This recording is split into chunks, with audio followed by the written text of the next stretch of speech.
everyone, I'm Jeep Mama and I'm out here with my 2015 Jeep Wrangler Rubicon. And recently I've been sharing with you how to use those buttons in your Jeep Wrangler. I started with the sway bar disconnect and axle lock buttons. Then I did the hill descent control button. The links to those videos are in the description below. One of you reached out to me and said, hey, you should do a video on how to use those other buttons in your Jeep Wrangler. Now, not everyone is going to have these buttons. Each Jeep is unique. So that's what I'm going to do today. I'm going to show you how to use the buttons that are in my Jeep Wrangler Rubicon. You may have them too. Let's go check them out. Okay, I'm here in my Jeep, and the buttons I'm talking about are the buttons down here right above the center pocket. You have 7 buttons. Notice you have the mirror control knob, and you also have the round plug for your phone. Those are like the 2 headlights of the Jeep grille, and then the buttons represent the 7 slots. I found that pretty interesting. Anyway, on to the buttons.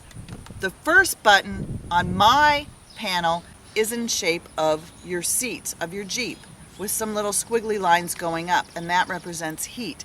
These are your heated seat buttons. I didn't want them. They were in the Jeep. I wanted the Jeep, so I got heated seats.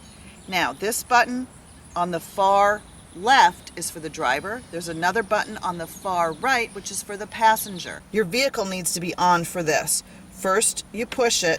See those 2 lights there? That means the bottom part of your seat and part of the back part of your seat is heated. Now if you push it again, notice how the light goes off. That means the top part of your seat, the seat where your back goes, is off, and the bottom is heating up. You push it again and it's off. Now, I don't normally use this button. Usually the only time I use it is when I'm having lower back pains because it feels good on my back. However, the first time you use it, it's kind of a weird sensation. It makes you feel like you've peed your pants. This next button is the electronic stability control button. Electronic stability control. This system enhances directional control and stability of the vehicle under various driving conditions. The ESC corrects for over and understeering of the vehicle by applying the brake of the appropriate wheel to assist in counteracting the over and understeer condition. Engine power may also be reduced to help the vehicle maintain the desired path. ESC uses sensors in the vehicle to determine the vehicle path intended by the driver and compares it to the actual path of the vehicle. When the actual path does not match the intended path, ESC applies the brake to the appropriate wheel to assist in counteracting the oversteer or understeer condition. Electronic stability control button. It's to turn it off. Your Jeep has this feature and uses it all the time unless you turn this button off, or when you go into 4-wheel low, it automatically shuts it off. What I suggest is you get an owner's manual for your Jeep, read up on it, because there are 7 pages of instructions for this button. There's partial on, there's off, there's on, and in different situations you're going to want to use this button. Now, I've never turned it off. I've only had it turned off by the Jeep when I'm in 4 low. I haven't had a need to turn it off, but you may. So I would get this manual and check it out. So the third button, if you're sitting in the driver's seat going from left to right, is the hill descent control button, which I shared that with you in a previous video, and you can find the link to that in the description below. The 4th button is your hazards. If you don't know how to use this button, go to the MVA, turn in your driver's license, because you should not be driving a vehicle if you don't know how to use this. Okay, this is the red triangle. This is your hazards. You turn it on and you can hear the blinking. And you see how the 2 arrows are flashing? That tells you that your hazard lights are flashing.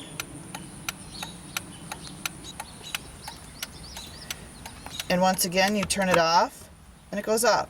That's the only button that kind of pushes in and stays in.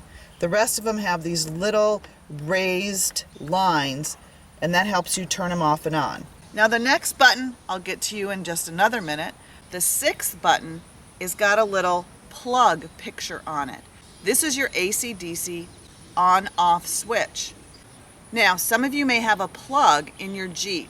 Some are in the back, but mine is in the front of the center console.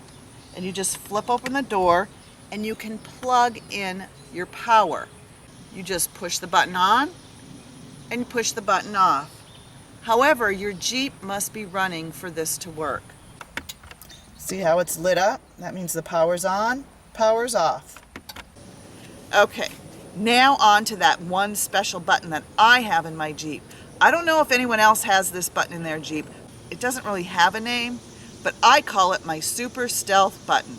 This one is the second to the last button on the right. I call it the Super Stealth mode.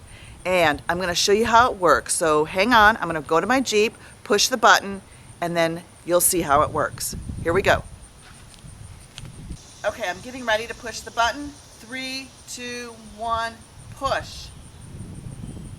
Isn't that so cool? Now I'm going to push the button again. This will turn the Super Stealth mode off. 3, 2, 1, push. Isn't that cool? I don't know if the other Jeeps have it, but I love my Super Stealth mode. So there you go, a look at the other buttons in the Jeep Wrangler Rubicon. And just to let you know, I was just kidding about the Super Stealth mode, just in case you fell for it.